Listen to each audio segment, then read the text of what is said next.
Magandang hapon po sa ating lahat. Meron naman tayong pasyente. Ito.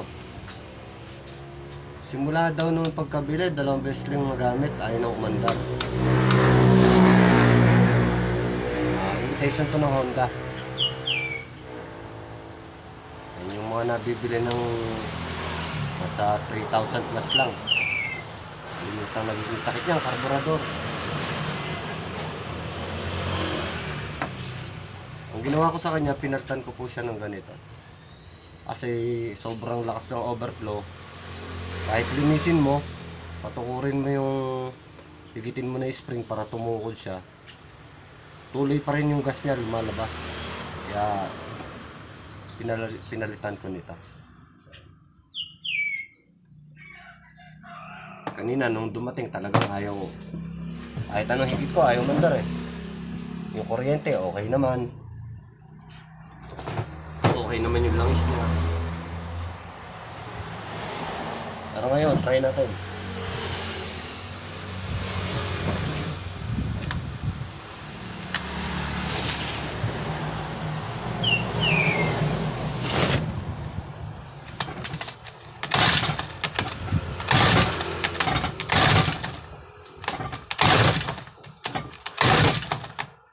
Wala.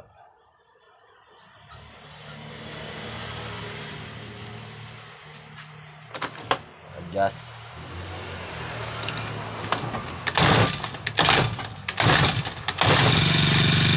Yun. Gumana.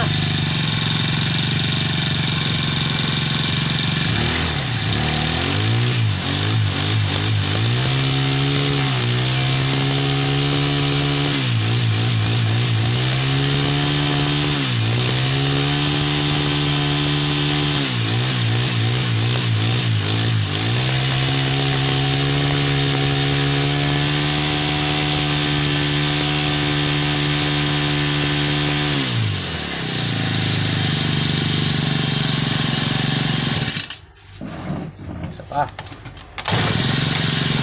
click.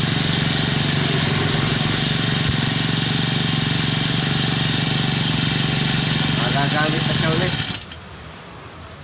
Kalimitan kasi sa ganito.